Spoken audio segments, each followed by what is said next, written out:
की बात है, एक चिड़िया थी जो पेड़ पर एक घोंसले में रहती थी। वो पेड़ एक घर की रसोई के बहुत पास था और उसमें रहने वाले जिगरबाज को वो चिड़िया बहुत पसंद थी। वो अक्सर उसे दाना डालते थे और उसका खूब ख्याल रखते थे। टुनटुनी चिड़िया अपनी जिंदगी से खुश थी और उसे अपने घर से बहुत प्यार था। उस पेड़ के पास एक और पेड़ था जिस पर एक कालू कौवा रहता था। वो बहुत ही आलसी था और सबको परेशान भी करता रहता था। वो दूसरे पक्षियों को खाना खा लेता था और कभी उनका घोंसला भी खराब कर देता था क्योंकि उसे खुद मेहनत करने में आलस आता था। एक दिन कालू कौवे ने टुनटुनी को उस रसोई से खाना खाते देखा। वो भी यही जिंदगी चाहता था। तभी उसने सोचा, अरे इस टुनटुनी चिड़िया के कितने मजे हैं। इसकी जिंदगी तो बड़ी आरामदायक, बिना मेहनत किए इसे खाना मिल जाता है। मुझे भी ऐसी ही जिंदगी चाहिए। मुझे कुछ करना होगा। फिर अगली सुबह जब टुनटुनी चिड़िया अपने घोंसले के लिए नई टिंकी उठा रही थी, तभी उसका पैर झाड़ियों में फंस गया। वो अपना पैर निकालने की बहुत कोशिश कर रही थी। हे भगवान, मैं ये किस मुसीबत में फंस गई। मेरा पैर निकल नहीं रहा है। फिर अचानक उसने ऊपर उस कालू कौवे को देखा। वो कौवा बोला, हेलो दोस्त, ऐसा लगता है कि तुम फंस गई हो। क्या मैं तुम्हारी मदद कर सकता हूँ? कोई बात नहीं कालू कौवे, मैं ठीक हूँ। अरे छोड़ो चिड़िया, मैं तुम्हें बाहर निकालता हूँ। कालू कौवे ने झाड़ियों को खींचा और टुनटुनी का पैर बाहर आ गया। शुक्रिया दोस्त, जो तुमने मेरी इतनी मदद की। तुम्हारा दिन खुशहाल रहे। जैसे ही टुनटुनी चिड़िया उड़ने लगी, कालू कौवे ने उसे रोका। थोड़ा रुको दोस्त, शायद तुम मेरी मदद कर सकते हो। बस एक छोटी सी बात है, क्या हम दोस्त बन सकते हैं? हाँ, हम शायद दोस्त बन सकते हैं। अरे वाह, अब दोस्त तो सब काम मिल बांट कर करते हैं। मैंने सुना है तुम्हारा घोंसला बहुत बड़ा है और सुंदर है। चलो वहाँ चलते हैं। टुनटुनी थोड़ी हिचकिचाई मगर मान गई। दोनों उड़ चले। जब कौवे ने घोंसला देखा तो वो बहुत खुश हुआ। कौवे को उस घोंसले में बहुत आराम मिला और उसने पूरे मजे उठाने का सोचा। जब खाने का समय हो गया, कौवे को अपने लिए खाने की तलाश करनी थी और अपना ध्यान रखना था। कुछ दिन बाद कौवा बहुत ही परेशान हो गया जब उसे खाना नहीं मिला और टुनटुनी चिड़िया वो अपना सारा खाना खुद खा जाती। वो चाहता था कि वो उसके लिए भी खाना लेकर आए, पर ऐसा ना हुआ। कौवा मांस खाना चाहता था मगर टुनटुनी चिड़िया तो रसोई से सिर्फ दाने लेकर आती। कालू से इंतजार नहीं हुआ और उसने तय किया कि वो खुद रसोई में खाना लाने जाएगा।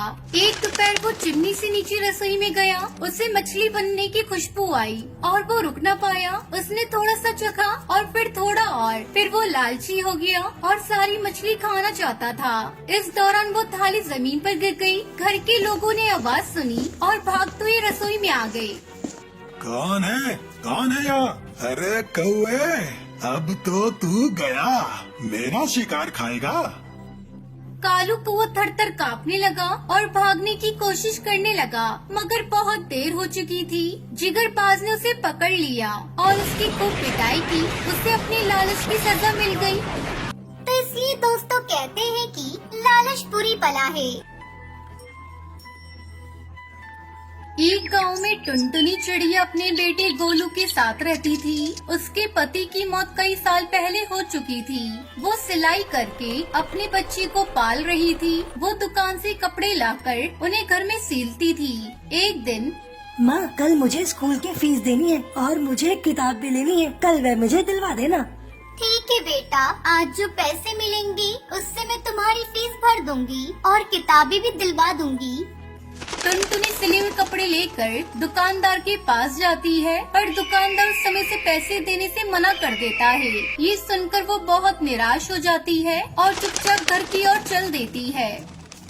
बेटा, आज उस दुकानदार ने मुझे पैसे नहीं दिए, पर कल मैं जरूर ले आऊंगी और आज रात में देर तक बैठकर काम करूंगी ताकि सारे कपड़े बनकर तैयार हो जाए और कल मुझे सारे पैसे मिल जाएं। गोलू ये सुनकर बहुत उदास होता है। यही सोचते सोचते वो सो जाता है। सुबह टुनटुनी गोलू को स्कूल जाने के लिए जगाती है। बेटा, जल्दी से उठ जा और स्कूल जाने के लिए तैयार हो जा। अपनी टीचर से कह देना कि तुम कल फीस के पैसे और किताब जरूर लेकर आओगे। वो बेमन से तैयार होकर घर से स्कूल की तरफ निकल पड़ता है, पर उसकी हिम्मत स्कूल जाने की नहीं होती। तभी वो रास्ते में बगीचे में जाकर एक पेड़ के नीचे बैठ जाता है। हे भगवान, तुमने हमें इतना गरीब क्यों बनाया? कम से कम हमें इतने पैसे तो दे देते कि हम जरूरी चीजें ले सके। मुझे बहुत दुख होता है कि माँ इतनी मेहनत करती है, पर फिर भी हमारे घर का खर्च नहीं चल पाता। अभी मैं स्कूल में ही पढ़ रहा हूँ, माँ की मदद भी नहीं कर सकता। हे भगवान, आप ही मेरी कुछ मदद कीजिए। ये कहते कहते वो बहुत उदास हो जाता है। तभी सामने पेड़ पर एक पिंजरा दिखता है। उसमें एक बहुत ही सुंदर सी चिड़िया थी। वो गोलू को बहुत पसंद आती है। वो उस पिंजरे समेत उतार कर उसे घर लेकर चला जाता है। घर पहुंचकर वो उस चिड़िया को दाना और पानी देता है। वो खुशी से चहकने लगती है। तभी टुनटुनी घर में आती है और गोलू को घर पर देखकर हैरान हो जाती है। अरे गोलू, आज तो स्कूल नहीं गया क्या? नहीं माँ, मैं एक बगीचे में गया था जहाँ मुझे ये चिड़िया मिल गई। मैं इसे अपने साथ घर ले आया। ये कितनी प्यारी है ना माँ। मैं आज कुछ ज्यादा कपड़े लेकर आई हूँ ताकि कुछ ज्यादा पैसे मिल सके। मैं रात को देर तक बैठकर इन कपड़ों को सील दूंगी। माँ, कल तो तुम्हें पैसे मिल जाएंगे ना, और मेरी फीस और किताब भी आ जाएगी ना। हाँ हाँ, तो फिक्र मत कर। मैं रात में देर तक कपड़े सीलूंगी और कल पैसे लेकर ही आऊंगी। रात में काम खत्म करके टुनटुनी इतना थक जाती है कि वो सो जाती है। वो चिड़िया अपने पिंजरे से सब देख रही थी। तब चिड़िया धीरे से पिंजरे से निकलती है और टुनटुनी की सिलाई मशीन के पास जाती है। वहाँ जो कपड़े सीलने के लिए रखे होते हैं, वो अपने जादू से सभी कपड़े सील देती है और वापस अपने पिंजरे में आ जाती है। सुबह सुबह जब टुनटुनी की आँख खुलती है तो वह हैरान हो जाती है। अरे, ये कपड़े किसने सिले? कमाल है, इतने सुंदर अच्छे कपड़े कौन बना कर गया? टुनटुनी जल्दी उन कपड़ों को लेकर दुकानदार को देने के लिए चल पड़ती है। दुकानदार भी इतने सुंदर सिले कपड़े देखकर हैरान रह जाता है और टुनटुनी को पैसे से कुछ और ज्यादा पैसे देता है। फिर टुनटुनी घर आती है। चल गोलू, जल्दी से किताब लेने चल। आज मुझे पैसे मिल गए। कल तुम फीस भी लेकर जाना और तुम्हें कुछ और भी बाजार से लेना हो तो ले लेना। वो चिड़िया ये सब देखकर बहुत खुश होती है और फिर से मशीन के पास जाकर बाकी रखे कपड़े भी सील देती है। अगले दिन गोलू स्कूल से आता है। बहुत अजीब बात है गोलू, 2-3 दिन से मैं जो कपड़े सीलने के लिए लाती हूँ, उन्हें पता नहीं कौन सील देता है। वो मुझे तैयार सिले हुए मिलते हैं। माँ, जब से ये पिंजरा घर पर आया है, इसका मतलब ये जादुई चिड़िया का कमाल है। क्यों चिड़िया, क्या तुम ही कर रही हो ये सब? हाँ, मैं एक जादुई चिड़िया हूँ। तुमने मेरे शिकारी से जान बचाई थी और तुम मुझे अपने घर ले आए थे। तो क्या मैं अपने जादू से तुम्हारी इतनी मदद भी नहीं करती? मैंने तुम्हारी माँ की सारी बातें सुन ली और मैं जान गई कि तुम लोग बहुत परेशानी में हो, इसलिए मैंने अपने जादू से सब कपड़े सिलने शुरू कर दिए। ये सुनकर टुनटुनी बहुत खुश होती है। वो जादुई चिड़िया टुनटुनी को एक जादुई मशीन देती है जिससे कपड़े सिलकर टुनटुनी को बहुत अच्छे पैसे मिलते हैं। इसी तरह उन लोगों की गरीबी दूर हो जाती है। इसके बाद टुनटुनी और गोलू खुशी खुशी अपना जीवन बिताने लगते हैं।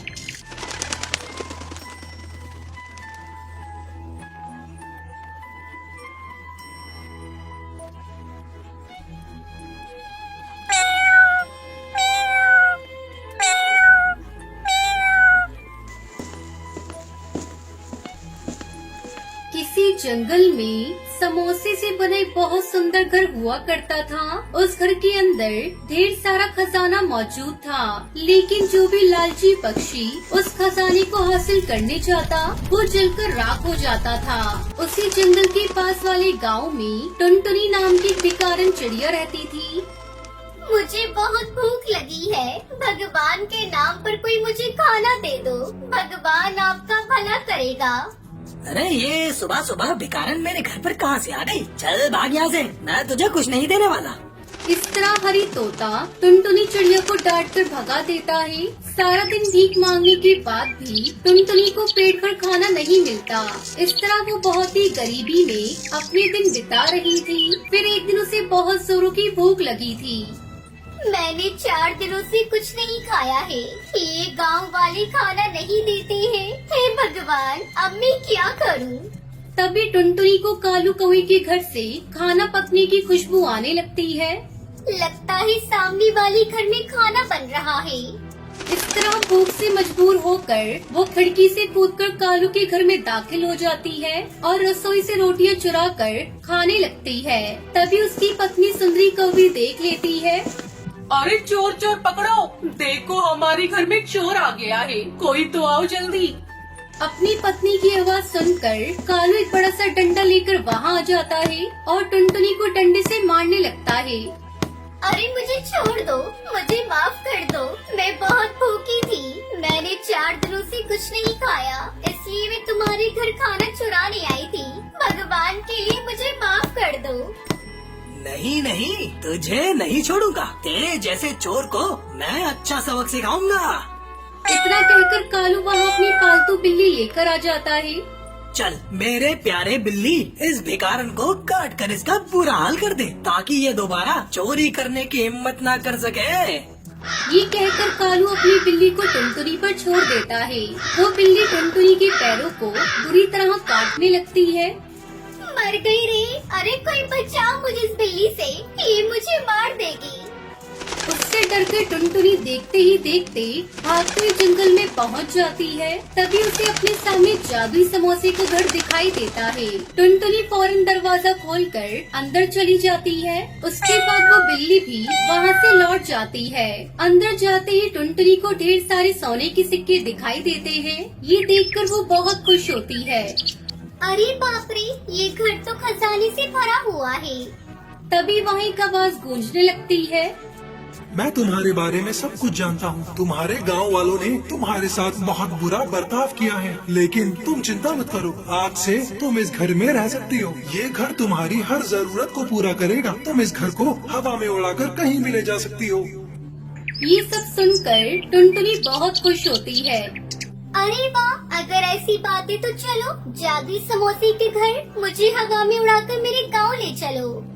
उसके इतना कहते ही वो जादुई समोसे का घर हवा में उड़ने लगता है और थोड़ी ही देर में गांव पहुंच जाता है। टुनटुनी चिड़िया को उस घर में देखकर कालू समोसे घर के पास आता है। तभी उस समोसे घर से आवाज आती है। चले जाओ यहाँ से, अगर दोबारा यहाँ आने की हिम्मत की तो मैं तुम्हें जान से मार दूंगा। ये सुनकर कालू कौवा घबरा जाता है। फिर वो डर के वहाँ से भाग जाता है। इस तरह टुनटुनी चिड़िया हंसी खुशी अपनी जिंदगी समोसे घर में जीने लगती है।